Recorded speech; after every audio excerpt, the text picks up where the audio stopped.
Bismillahirrahmanirrahim. Alhamdulillahirabbil alamin wassalatu wassalamu ala asyrafil anbiya wal mursalin wa ala alihi washabbihi ajma'in. Assalamualaikum warahmatullahi wabarakatuh. Salam muhibah, salam ukhuwah dan salam pintar adik kita lain. Kata orang tak kenal maka tak cinta. Sudah kenal jangan jatuh cinta. Saya Nur Hadis binti Muhammad Asri selaku moderator forum pada hari ini ingin memperkenalkan para panel kita, iaitu panel pertama yang diberi nama Nik Zahira Umairah binti Ni Azhar, dan panel kedua Iza Sharafana, panel ketiga Amirah Husna. Penyelewengan akidah dalam kalangan umat Islam serta langkah pencegahan dan pengukuhannya, itulah maudhu forum pada hari ini. Oleh itu saya dengan rendah hati ingin mengalu-alukan penonton dan hadirin sekalian ke dalam forum ini yang bertujuan untuk membincangkan penyelewengan akidah dalam kalangan umat Islam yang membuktikan penyelewengan dalam ilmu tasawuf. Menurut Al-Quran, sebab-sebab kepada penyelewengan akidah itu dan terbabasnya manusia dari landasan agama yang sebenar ada tiga, iaitu kelemahan diri, kegodaan syaitan dan tipu daya manusia. Penyelewengan akidah bukan hanya berlaku dalam kalangan ahli kitab, tetapi juga berlaku dalam kalangan umat Islam, iaitu umat Muhammad SAW, dan akan terus berlaku selagi adanya ketiga-tiga faktor yang telah disebutkan tadi. Untuk mengetahui sebahagian daripada penyelewengan akidah dan ajaran sesat yang didakwa sebagai ajaran Islam yang sebenar, sama ada secara sengaja diadakan atau tidak sengaja, di sini akan kita kemukakan kelahirannya, sebab-sebab langkah-langkah serta langkah-langkah untuk mencegah dan beberapa pengukuhan supaya agama Islam yang suci ini tetap dengan kesucian dan terbukti apa yang difirmankan oleh Allah SWT berkenaan dengan agamanya, yang bermaksud mereka mahu memadamkan cahaya Allah, iaitu agama Allah, sedangkan Allah mahu menyempurnakan cahayanya walaupun tidak disenangi oleh orang-orang kafir. Surah As-Saff ayat 8. Oleh itu saya tidak akan membuang masa lagi. Saya menjemput panel pertama untuk memberi pendapat tentang ajaran ataupun beberapa pandangan yang telah menyelewengkan akidah umat Islam. Baik, terima kasih saya ucapkan kepada saudari moderator yang sangat cantik pada hari ini. Baik, pada pandangan saya, secara dasarnya boleh dirumuskan bahawa ajaran sesat adalah merujuk kepada penyelewengan akidah dan syariah yang terbahagi kepada tiga bentuk. Bentuk yang pertama, penyelewengan akidah dalam bentuk ajaran baru, iaitu sesuatu amalan yang diperkenalkan sama sekali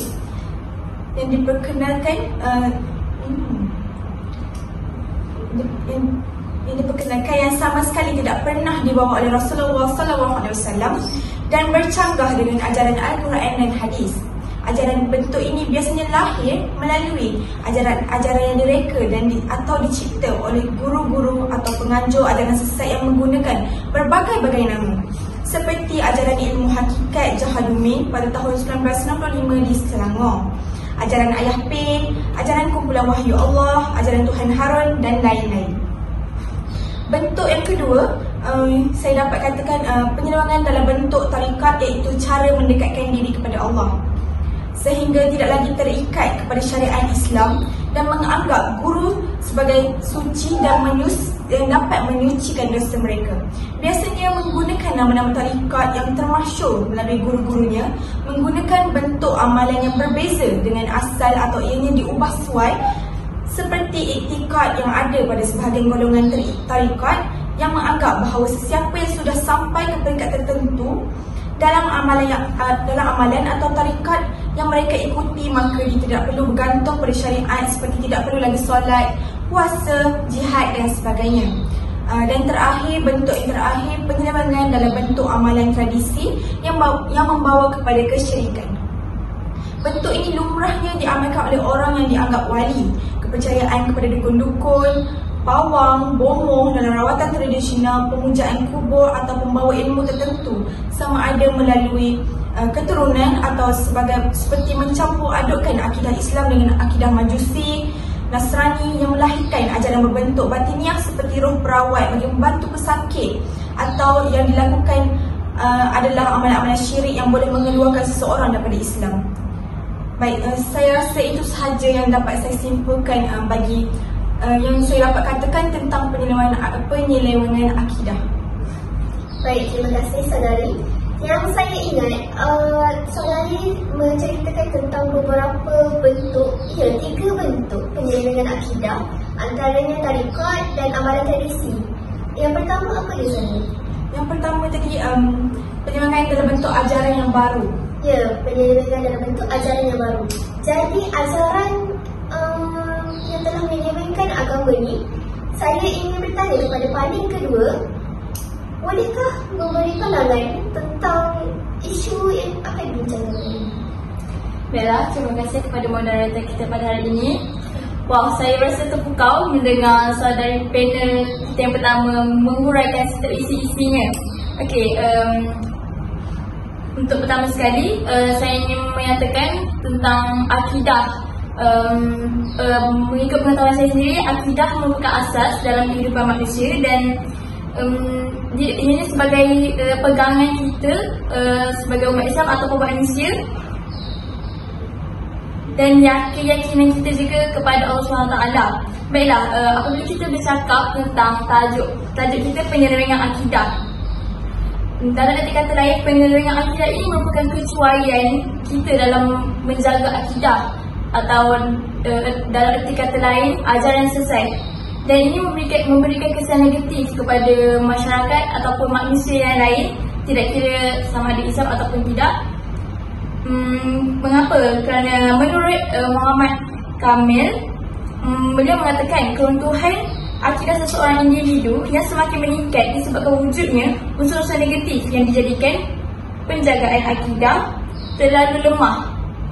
Di sini bermaksud akidah yang telah diselewengkan ini memberi kesan yang negatif dan menyebabkan penjagaan akidah setiap manusia ini menjadi semakin berkurangan, dan senang kata manusia imannya semakin berkurangan, walaupun kita tahu setiap manusia itu imannya kadang-kadang ada turun dan naiknya.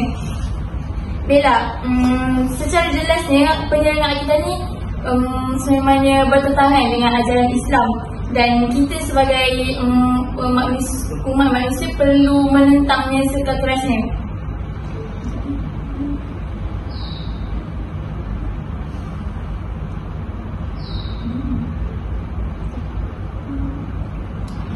Saya juga berpendapat apabila kita sebagai manusia tidak berpegang pada akidah ni ataupun menyelewengkan akidah sendiri, ini menunjukkan bahawa kita tiada rasa sayang ataupun rasa cinta dalam agama kita sendiri, dan ini juga memberi kesan kepada orang lain sama ada golongan muda ataupun tua, dan seringkali isu ini berlaku di dalam golongan muda kerana mereka tidak ada ilmu ataupun tiada asas untuk mempelajari dalam ilmu agama, dan dengan itu akan memberi peluang kepada agama-agama baharu dan ajaran-ajaran baharu lain untuk memasuki dan menguasai pemikiran mereka dan menyebarkan ajaran-ajaran yang tidak baik dan sesat. Saya rasa itu sahaja yang mampu saya bahaskan. Kembali kepada moderator. Terima kasih saudari panel kedua, Iza.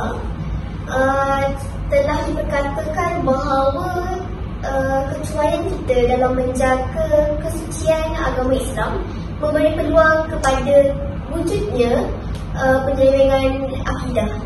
Jadi saya ingin dengar juga pendapat daripada panel ketiga, saudari Amira. Silakan saudari. Terima kasih kepada saudari moderator. Saya bersetuju dengan pendapat panel pertama dan panel kedua tentang penyelewengan akidah. Tiba masanya saya memberi pendapat saya tentang penyelewengan akidah. Secara umumnya, Akidah dari segi bahasa ini dapat dikaitkan dengan simpulan atau iman atau pegangan yang kuat atau satu keyakinan yang menjadi pegangan yang kuat.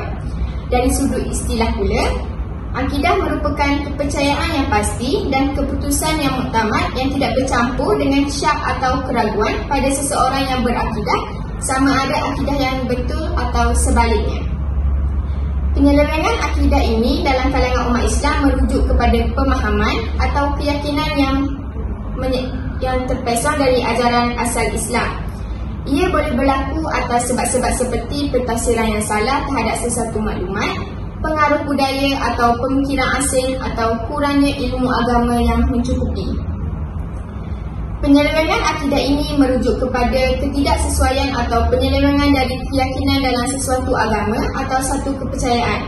Hal ini dapat terjadi di pelbagai agama dan kepercayaan dan seringkali menjadi sumber perpecahan dalam pelbagai kaum.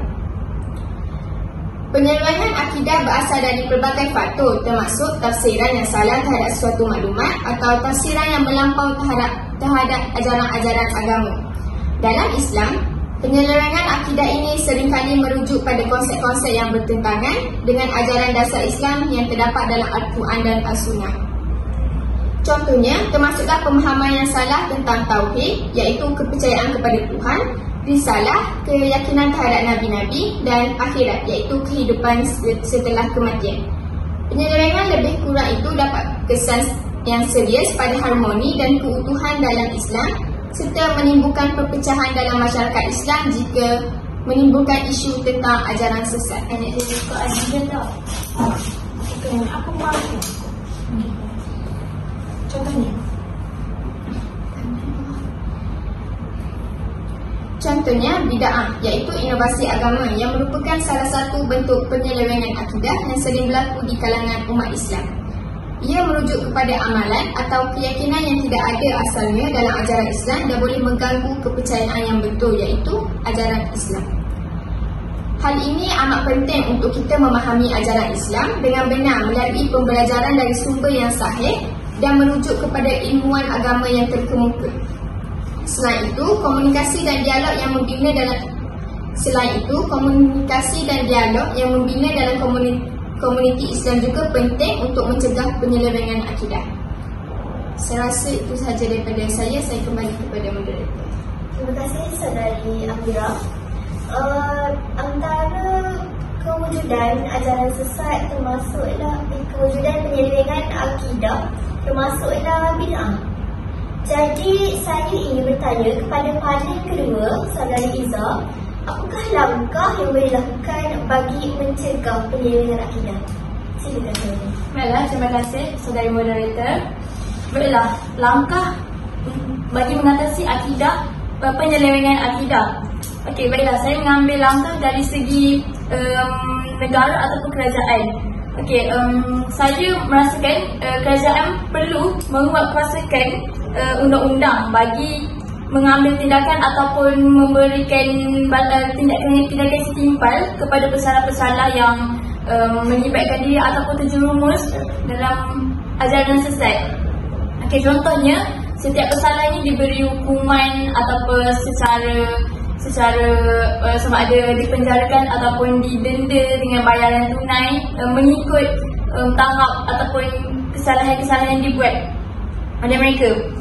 Perkara ini perlu diambil serius kerana ini juga salah satu untuk mencegah ataupun mengelakkan ajaran sesat ini semakin berleluasa, kerana di Malaysia juga pada satu ketika dulu pernah menjadi bualan ataupun ajaran sesat ini merupakan sesuatu yang pernah menjadi tular dulu.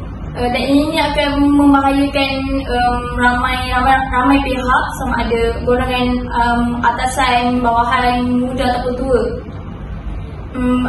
Sekiranya perkara-perkara ini dielak ataupun dicegah, ini akan menyebabkan agama Islam akan menjadi lebih utuh ataupun akan lebih ramai di orang pertakat agama Islam daripada jatuh disebabkan oleh pelaku-pelaku ataupun penganut-penganut ajaran yang tidak bermoral ini.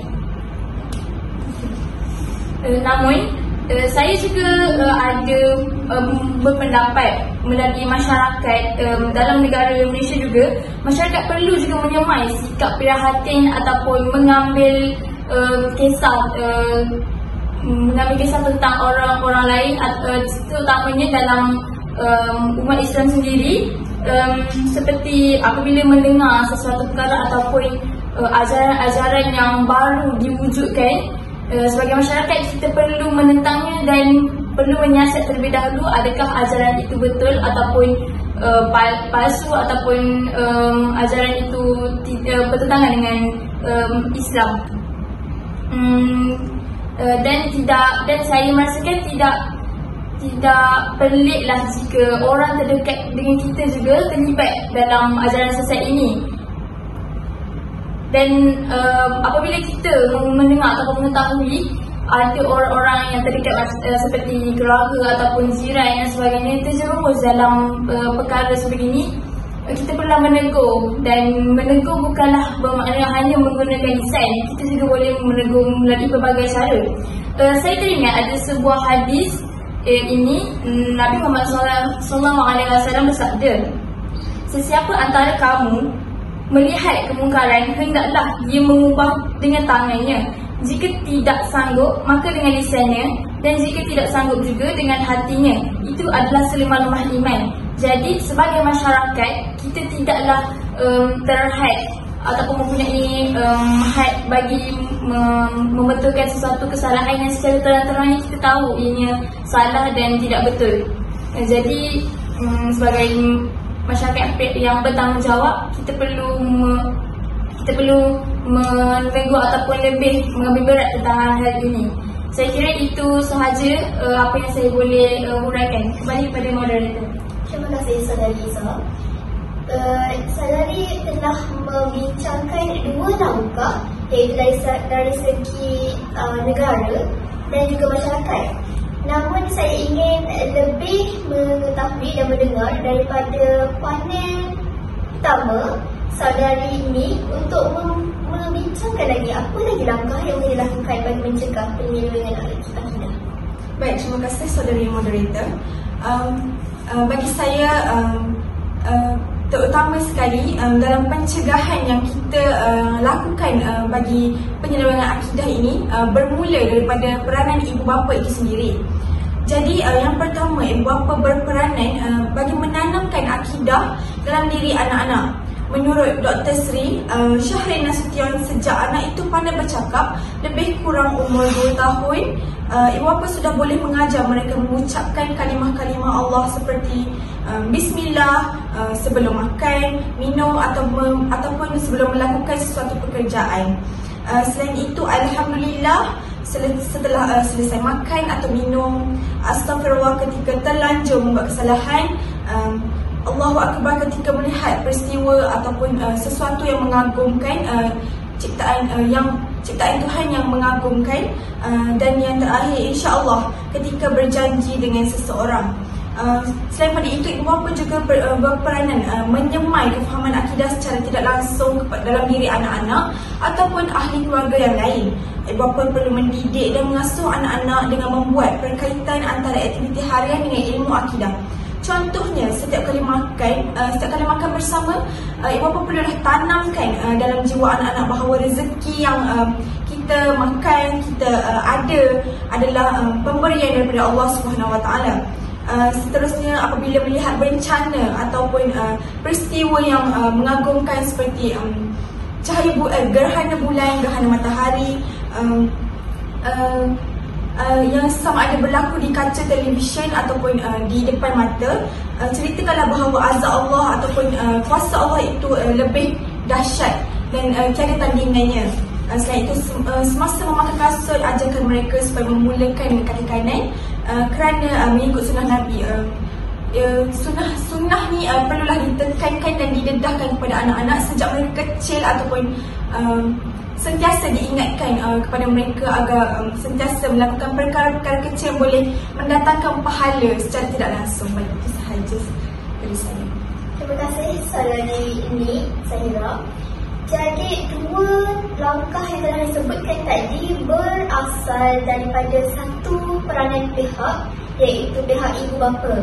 Jelaslah bahawa sebagai bakal ibu bapa, kita perlu memilih pasangan sebaiknya kerana madrasah pertama bagi seorang individu bermula daripada rumah.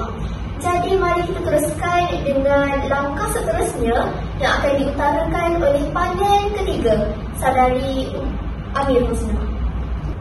Terima kasih kepada moderator. Saya bersetuju dengan pandangan panel 1 dan panel 2 tentang langkah-langkah penyelewengan akidah. Saya akan memberi pandangan saya tentang langkah-langkah penyelewengan akidah bagi pihak individu. Yang pertama ialah individu perlulah memperbanyakkan amalan sunat. Hal ini dapat meningkatkan keimanan dalam diri kita. Melakukan banyak perkara sunat ini seperti membaca Al-Quran, solat tahajud dan bersedekah. Hal ini dapat menenangkan dan menenteramkan jiwa dan hati dalam kehidupan seseorang. Ini membolehkan seseorang itu mengelakkan daripada terjerumus dalam ajaran sesat. Keadaan ini juga akan menggalakkan diri kita untuk menambahkan amalan-amalan sunat dalam masa yang sama dapat mengukuhkan akidah dalam kehidupan. Walaupun perkara ini bukan mudah untuk dilakukan terhadap seseorang, tapi dengan melakukan permulaan yang sedikit dan melakukannya setiap hari adalah antara cara yang terbaik untuk mengukuhkan akidah. Selain itu, langkah kedua bagi mencegah penyelewengan akidah ialah memperbanyakkan ilmu pengetahuan duniawi dan akhirat. Kita mestilah sentiasa mendalami pengetahuan dan ilmu keagamaan agar pengaruh-pengaruh dari luar tidak dapat mempengaruhi kita. Dalam suasana dunia yang semakin canggih, kita tidak terlepas daripada menerima pelbagai cabaran atau pengaruh sama ada baik atau buruk. Kenyataannya sekarang, ramai manusia yang bertambah cerdik, bijak dan pandai sehinggakan kepintaran mereka itu digunakan untuk membuat diri mereka terkenal. Kadang-kala, kepakaran itu membuatkan diri kita terlalu taksub dengan sesuatu ilmu. Terdapat juga segelintir manusia yang terlalu pandai menganggap mereka sebagai Tuhan, Rasul dan utusan-utusan Tuhan. Dengan mendalami pengetahuan agama, kita mampu menepis kenyataan ini agar tidak terpengaruh dan dalam masa sama akan meningkatkan kepercayaan serta keimanan kepada Allah SWT. Langkah pengukuhan akidah yang terakhir yang saya akan simpulkan ialah istiqamah dalam beriman dan beribadah. Istiqamah ini bermaksud berdiri teguh di atas jalan Islam dalam segenap ruang kehidupan, sama ada dari sudut akidah dan pegangan, amalan, pandangan hidup, perjuangan dan sebagainya. Ianya tidak berganjat sedikit pun dari jalan tersebut walaupun terdapat pelbagai godaan dan rintangan. Berkata Al-Qadi Iyad, hadis ini antara ungkapan yang ringkas dan padat dari Rasulullah SAW. Sesungguhnya orang-orang yang berkata Tuhan kami adalah Allah dan kemudian mereka beristiqamah di mana mereka tidak berpaling dari tauhid dan berterusan pula mereka beriktizam mentaati Allah SWT hinggalah mereka menemui kematian di atas iman dan istiqamah tersebut.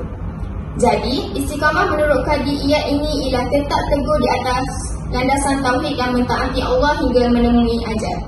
Oleh itu, kesimpulannya kita perlulah sentiasa mentaati Allah SWT supaya kita tidak mudah untuk terpesong daripada ajaran Islam dan tidak mempengaruhi ajaran-ajaran yang lain. Itu saja daripada saya kembali kepada moderator. Seterusnya, saya ingin memberi peluang dan membuka sesi bagi para panel kita yang ingin memberi beberapa kesimpulan dan sedikit huraian tentang forum kita pada hari ini.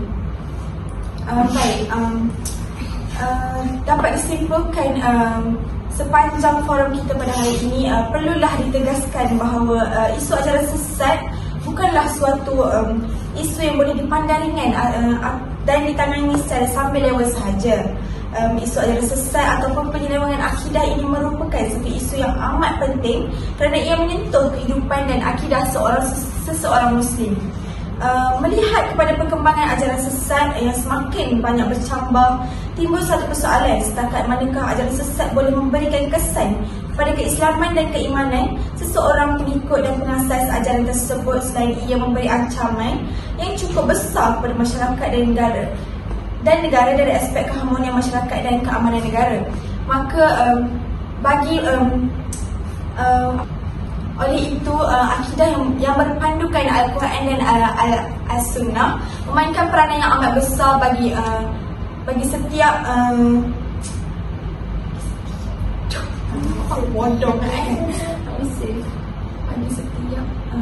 bagi setiap perkara yang terjadi dalam hidup kita, bagi menetapkan keimanan sebagai seorang Muslim sejati. Itu sahaja daripada saya.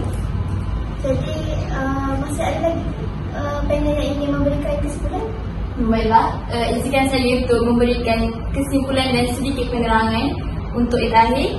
Okey, baiklah, akidah penyelewengan yang berlaku dalam negara kita ini.